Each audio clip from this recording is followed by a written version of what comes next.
that note, Bruce Levine, welcome on in. And you've covered a lot of baseball players over the years and a lot of baseball in general. So when you think Anthony Rizzo, what's the first thing you're thinking of? Why isn't he in the lineup tonight at first base?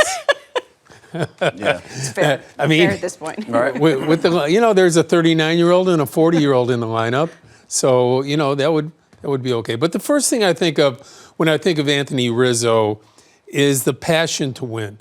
In 2014, the Cubs traded Jeff Samardzija, who was a close friend of Rizzo's and part of what he thought was the rebuilding of the Cubs. And I remember standing in his locker and saying, I don't know if I want to be here anymore. This doesn't look like they want to win here. And at some point that day, Theo Epstein talked to Rizzo about the fact that this is going to be the last trade of a young pitcher or young player that the Cubs have, that from now on we're just adding and we're moving toward a championship. And so his desire to win, it can be overstated with different players because everybody out there is a great competitor, but it was there, and I saw that fire in him right at the point. You know the big difference, though, Bruiser, when you think about certain dudes, some guys can say things and be outspoken, but the heart of what they're saying and how they're saying it can go a long way. Then some cats can speak, and they can't walk it, right? They just speak, and they just talking out the side of their neck, and it's foolishness. And that's why when you think about Rizzo, that's the one thing. First, he had fun. And then second, he was always outspoken, but from the heart of understanding the winning side of it.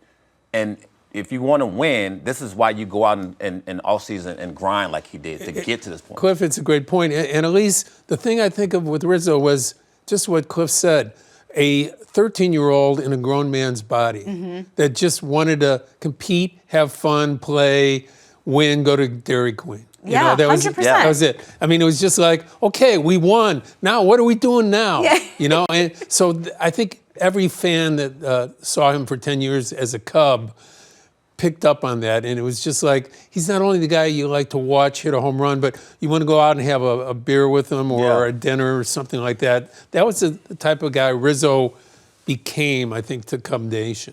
So then, obviously, one of the highlights, not just for him, but for everyone in this city, was 2016. What do you remember as you were covering that year and they did it? I mean, that's like, you'll always think back and be like, they did it. Yeah. They won. I remember being told by his teammates that he was so competitive before Game 7 that he was put on boxing gloves and was shadow boxing all over the room with nothing on. I remember this story. Yeah. Yes. And to me, it was like, okay, it's a kind of an R-rated story, but in reality, I forgot it was just until you like just said that, though. This Yeah. guy was so in tune with winning, along with it, and all the teammates Cliff had resonated with the teammates. That this guy was just crazy about trying to win. I remember all my crazies. Well, I think back during the game when David Ross has to go up to him because he's like, I'm in a glass case of emotion. He's like, freaking out. Relax. If you think it's bad now, I'm telling you, I remember all of them. I remember the ones where you're like, you're crazy, but I want to be around you. You know what I mean? I want you on the team. I want to be in the foxhole. You're bringing strobe lights to the clubhouse. We're riding this out. It's a long season. And when you get to this point, there's just so many emotions.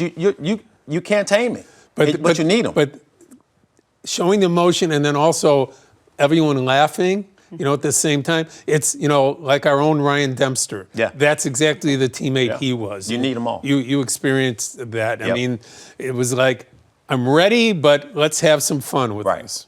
Yeah, I mean, how hard is it when you cover guys to have that balance, playing with guys to have that balance that he struck so well, I feel like? Well, the balance is key, but I think that's what makes those guys special.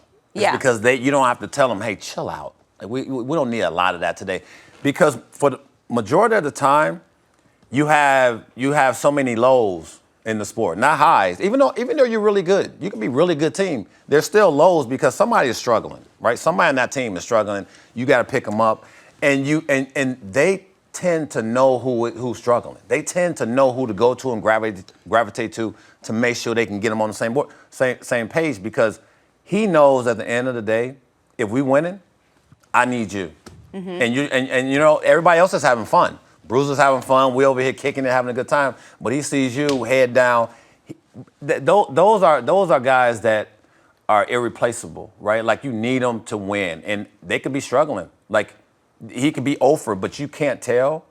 It's something that you don't find often. The thing that's different about Rizzo for me is when I think Anthony Rizzo, I think great Chicagoan, not great Cub, because of him and Emily and the way that they went about raising millions of dollars for pediatric cancer and for the Lurie Children's Hospital. Just an unbelievable person, and we are getting that guy back. I hope they consider moving back here, at least on a part-time basis, because that would really make this complete. Yeah. I mean, you make a great point because that was also really important to him throughout his career, making a mark not just on the field but off the field, and he succeeded truly at both. So. You know what, Bruiser? This man gonna sit in the bleachers Saturday. Yeah. He tripping. It's gonna be fun, but like how's he gonna do that? I can see him there with 3 or 4 buddies, maybe a libation or 2 along the way. I would say that's going to be part of the. I'm off, so I'll be down there chilling. So you don't see me. Cup snake. I'm be out About there. 10 of those. Bruce, great chatting with you. Thank you, As always. Good stuff. Good insight.